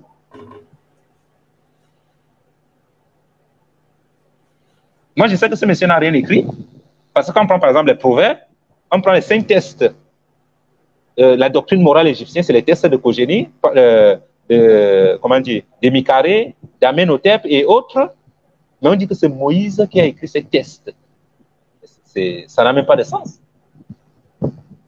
Est-ce que vous comprenez un peu? Ça veut dire que vous avez les tests écrits en hiéroglyphes, peut-être 1500 ans même avant l'existence même de Moïse, mais on vous dit que c'est Moïse qui les a écrits. Je pose donc la question, il a écrit les 5 premiers livres de la Bible. Il a écrit en quelle langue? Il dit en grec. Il dit que mais pendant la période où Moïse a vécu, le grec n'existait même pas en tant que langue. On t'a dit une langue qu'on puisse écrire. Même l'hébreu n'existait pas en tant que langue. L'hébreu vient de la rencontre entre le cananéen, l'Égyptien et l'alcadien. C'est ça qui donne l'hébreu. C'est pour ça que même l'alphabet hébreu vient de l'Égypte. L'hébreu n'existait pas en tant que langue. Bon, il a écrit en hébreu ou en grec alors. Les langues savantes de l'Antiquité étaient le Nédou-Nétier, c'est-à-dire la langue des pharaons. Il s'appelle l'écriture Nédou-Nétier, c'est-à-dire les saintes écritures. Et c'est le terme qu'on va utiliser pour nommer la Bible d'ailleurs. Les saintes écritures Nédou-Nétier. C'est les Grecs qui vont appeler ça hiéroglyphus, c'est-à-dire les graphiques sacrés. Les langues savantes étaient donc l'araméen et l'égyptien. Voilà les deux langues savantes qui étaient. S'il m'avait dit, il avait écrit en araméen, j'aurais dit que bon, peut-être qu'il a une culture. Bon, il a écrit en araméen, n'est-ce pas? Oui, les originaux sont où? Ils n'ont pas sorti les originaux des tests égyptiens montrent que c'est du plagiat. Les originaux sont où? En réalité, si je le dis, ce n'est pas pour déconstruire la chrétienté. Parce que même jusqu'à aujourd'hui, on a besoin de la chrétienté pour fonder la morale civique. C'est pour dire que l'Église, si l'Église prétend dire la vérité, l'Église doit reconnaître ses sources et cesser d'embrouiller les Africains avec la révélation. C'est de ça qu'il est question, parce que la recherche fondamentale a démontré qu'il n'y a pas de révélation là-dedans. Il y a rarement des sources. Et pour la religion musulmane, ce n'est même pas discutable. Pourquoi? Parce que même les noms qu'ils portent ne sont pas musulmans. Des noms soit sabiens, soit, égyptiens. Et pire encore, pour celui qui sait comment s'est constituée la religion musulmane en réalité, c'est du christianisme. Sauf que c'est un christianisme qui renie la divinité de Jésus-Christ. C'est tout. Et ça s'est passé au concile de Chalcédoine. Au concile de Chalcédoine, la question va se poser de savoir est-ce que Jésus-Christ est Dieu? S'il n'y avait pas eu de concile de Chalcédoine, il n'y aurait pas eu de religion musulmane aujourd'hui. Et lors de ce concile, il y a deux camps qui s'affrontent. D'un côté, on a les nestoriens qui veulent défendre la grandeur de Dieu. Ils disent que Dieu est trop glorieux pour naître dans le ventre d'une femme. Puisque pour eux, même ayant déjà reçu le culte de la Vierge Marie, des femmes, ces gens-là, ils disent la femme est un être impur. Comment Dieu, vous imaginez Dieu naître ou dans le ventre d'un être impur que la femme? Comme la femme. Ils disent que mais c'est pas possible, les gens, si vous disjonctez déjà. Est-ce que vous comprenez un peu? De l'autre côté, il y a donc les néophysites qui disent que non, Dieu veut expérimenter la condition de l'homme. Il va avoir faim. Il veut, souffrir, il veut pleurer, il veut dormir. Il veut comprendre la peine de l'homme pour comprendre la créature qu'il a. Les autres disent ce que vous racontez, c'est les bêtises. Le concile de Chalcédoine finit donc en queue de poisson entre l'église de l'Est et l'église de l'Ouest. Or, à l'église de l'Est, la langue c'était quoi? Le syriaque, c'est-à-dire une version de l'araméen qu'on appelle le syriaque. Et pour dire évangile en syriaque, on dit kéra. Et en araméen, puis on dit kéria. Et ça signifie évangile, parole de Dieu. Et pour dire découpage ou chapitre, on dit pesorat en araméen et en syriaque. La racine du mot est égyptien et c'est pesa. Ça signifie découper. Même chez moi, en bafia, pesa signifie découper. C'est pour ça que même pour dire la fête de Pâques, où on découpe le pain, on dit pesa. Mais c'est la même chose. C'est la même chose en lingala quand on dit pesa, c'est-à-dire coupe, donne-moi, pesa. C'est pour ça que la fête de Pâques ne peut pas être une fête juive, parce que le mot n'est pas juif. Ce n'est pas de l'hébreu, c'est de l'égyptien. Est-ce que vous comprenez un peu? Or, pour dire fête de Pâques, les juifs disent pesa. Mais ils ont pris ça où? En Égypte, à Canaan, où ils ont été, où ils ont vécu avec le repas du pain et du vin. En réalité, est-ce que vous comprenez un peu? Et c'est ce pesa qui va donner pesorat pour dire signifie découpage de chapitre. Et de pesorat, donc ils vont tirer le terme sorat pour dire découpage. C'est pour ça qu'en réalité, ce que je dis là, c'est d'un point de vue, de la recherche fondamentale. C'est-à-dire ce qu'on a prouvé que historiquement, c'est ça qui est. Mais d'un point de vue théologique, on va vous enseigner que non, le courant est tombé du ciel le 4 décembre. Par l'ange Djibril, envoyé par l'ange Djibril. Mais sauf que sur le courant, on ne voit pas écrit édition du ciel. Est-ce que tu as déjà vu sur un courant, on a écrit, ou alors sur la Bible, on a dit édition du ciel? Puisqu'il y a déjà les éditions au ciel.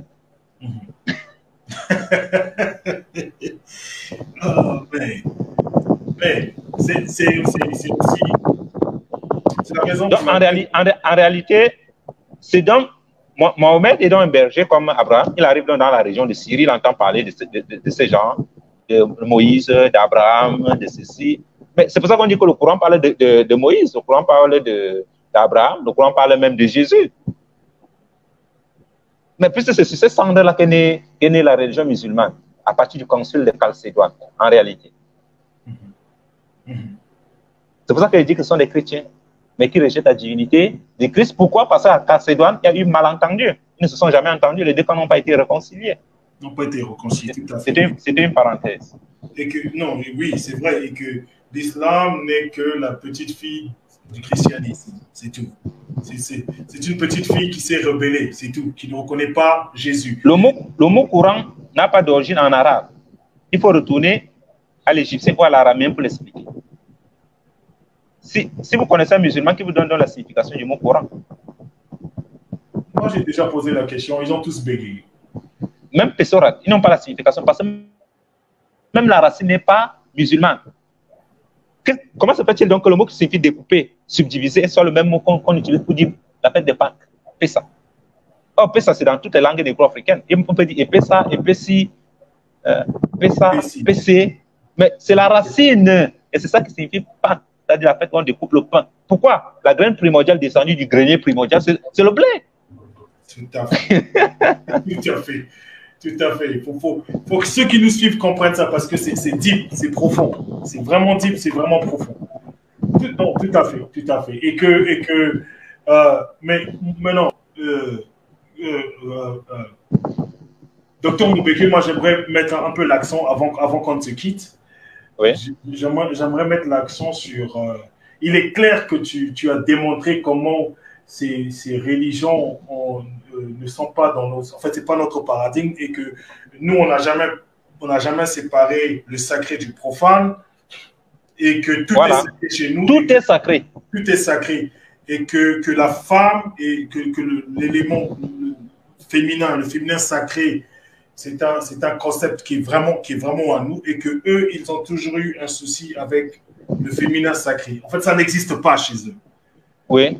Même la personne humaine est sacrée. C'est-à-dire l'homme n'est pas profane, l'homme n'est pas séparé de Dieu. Pour dire vrai. Mais déjà pour mettre d'autres hommes en esclavage, ça veut dire qu'on ne connaît, on ne reconnaît pas sa divinité, on ne reconnaît pas que c'est une personne sacrée. Je vous prends un exemple. Ah. C'est parce que l'homme est sacré qu'en Afrique, non, par exemple, il n'y avait pas de prison. Comment va-t-on mettre Dieu en prison? Tout à fait. Vous avez dit pourquoi pratiquer le bien. Je reviens à la question maintenant. Il faut amener l'homme à pratiquer le bien et à éviter le mal. Dès l'enfance, on inculque ça dans sa tête. Et c'est pour ça qu'on vous disait, dans toutes les sociétés négro-africaines, relisez les écrits des explorateurs, on va vous dire que les Africains étaient un peuple aimable, des gens gentils, de bonne éducation. Vous n'allez pas trouver un seul explorateur qui va vous dire le contraire. Parce que la vertu était démise. C'est ce qui explique l'absence des prisons. Hein? Puisque vous êtes sacré, il faut qu'on vous amène vers la voie royale de la sacralité. Si vous vous détournez, on va faire quoi de vous? La chose qu'on peut faire, c'est vous exclure de la société. On ne peut pas vous mettre en prison, on ne met pas Dieu en prison, puisque vous êtes sacré. Est-ce que vous comprenez? Mais docteur, est-ce que nous en parlant comme ça, est-ce qu'on n'idéalise pas un peu trop cette Afrique pharaonique, cette Afrique impériale? Il ne s'agit pas d'idéaliser. Nos détracteurs diront que vous êtes en train d'idéaliser cette Afrique. On n'idéalise pas, on parle des faits. Quand j'ai pris l'exemple, par exemple, sur l'homme tout à l'heure, c'était un fait, non? Pour dire l'homme, pour dire Dieu, pour montrer que Dieu a créé l'homme à son image, en disant Moubel. Est-ce que c'est idéalisé? C'est les faits. Être humble ne veut pas dire que vous ne pouvez pas raconter les faits tels que les faits sont.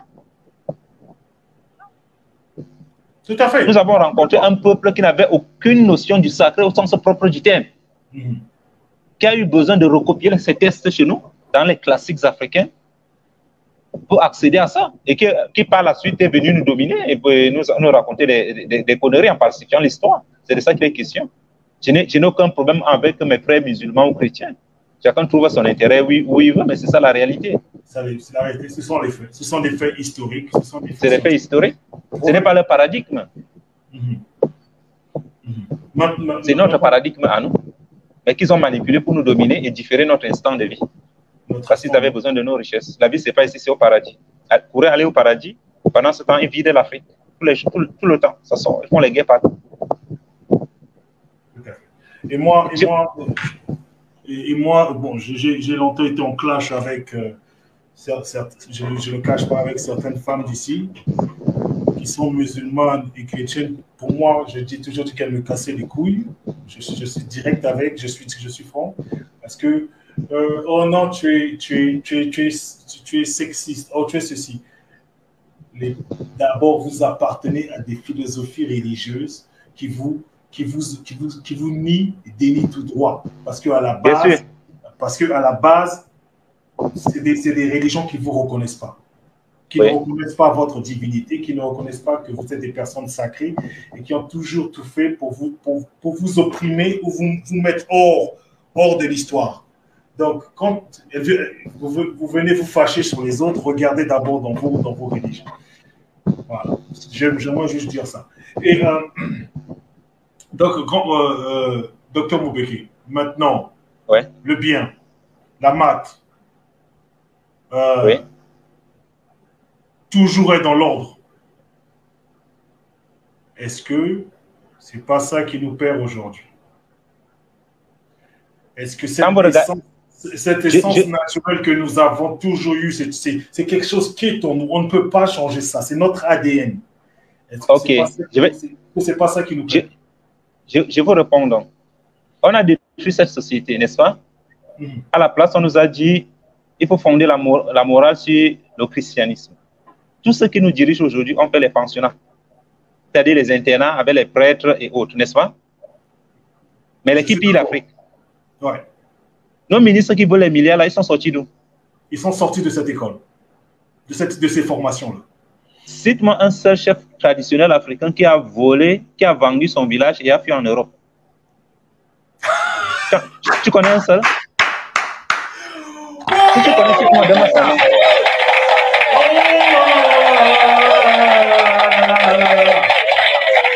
J'en connais aucun qui a vendu son village et a fui en Europe.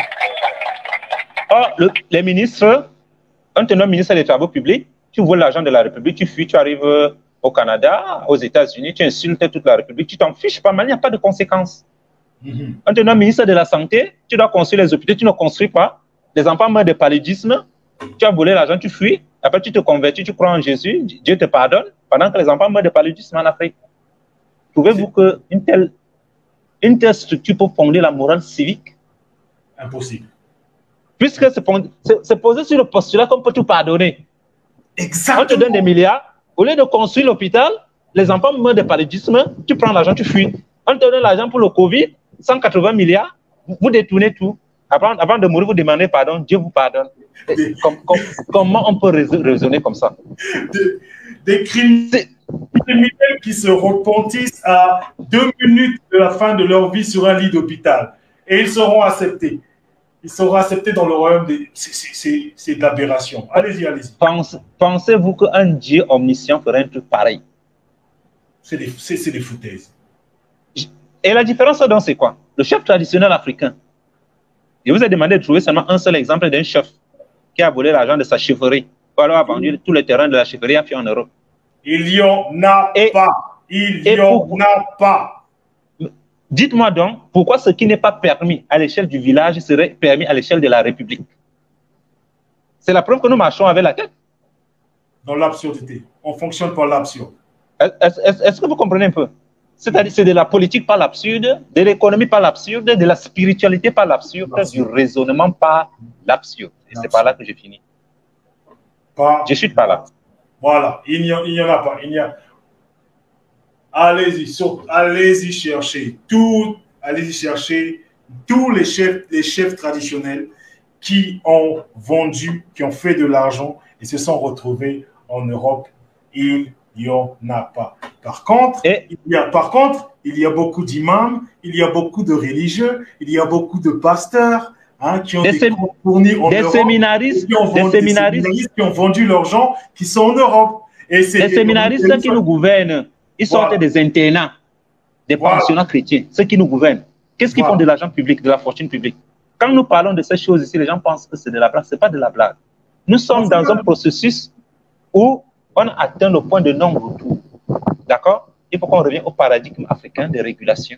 au paradigme africain de la moralité publique pour fonder une société nouvelle et vivre comme des hommes libres. C'est-à-dire, en dehors de l'injonction de civilisation, on n'a rien à prendre d'eux. Si on avait des leçons à prendre d'eux, c'est que ceux qui sont sortis à l'école coloniale là, seraient des administrateurs au pair. Ils nous conduiraient très loin. Mais ils nous ont conduits à quoi? Regarde ce qu'on a fait de nos sociétés. Regarde ce que l'Église a fait de l'Afrique. Regarde comment on exploite les pauvres fidèles qui sont sincères parce que Dieu est dans l'ADN de l'Africain. Il n'y a pas de séparation entre le profane et le sacré en Afrique. C'est pour ça que les Africains sont fondamentalement croyants. Mais c'est pour manipuler à la fois par le pouvoir et par les ministres du culte. Mais il faut que ça cesse. C'est ça le message. Merci, mon frère. Voilà. Et on va finir par là. Et j'aimerais aussi ajouter, il faut l'argent que tous ces séminaristes, tous ces enfants qui ont été à l'école dirigée par ces chrétiens, ces musulmans, tout l'argent qu'ils volent, et même les pasteurs, l'argent qu'ils vont mettre dans les banques européennes. Il faut savoir que vous allez juste déposer l'argent dans des banques qui se sont nourries et construites face à l'esclavage. Il ne faut pas oublier ça. Et je ferai même un live dessus, je vous démontrerai. Il y a plein de banques européennes, américaines, britanniques, où vous mettez votre argent qui se sont construits sur l'esclavage. Voilà. Donc, Docteur Moubeke, je pense qu'on est arrivé à la fin. Est-ce qu'il y a des questions? Est-ce qu'il y a des frères et sœurs qui veulent poser des questions? Si vous avez des questions, posez-les. Posez-les. S'il y a des choses à savoir, posez des questions. Voilà. Le docteur Moubeke vient de vous démontrer qu'il n'y a pas de Dieu sans Afrique et que Dieu est né en Afrique. Voilà. Donc, les plus sceptiques, tout ce qu'on a dit, allez faire des recherches, vous trouverez par vous-même. Si vous voulez rester dans vos dogmes, restez dans vos dogmes. Si vous voulez rester, comme on a dit, des proies et des moutons d'un système qui vous fait comprendre que tout ce qu'on ne peut rien avoir sur cette terre, il faudra attendre là-haut le paradis pour qu'on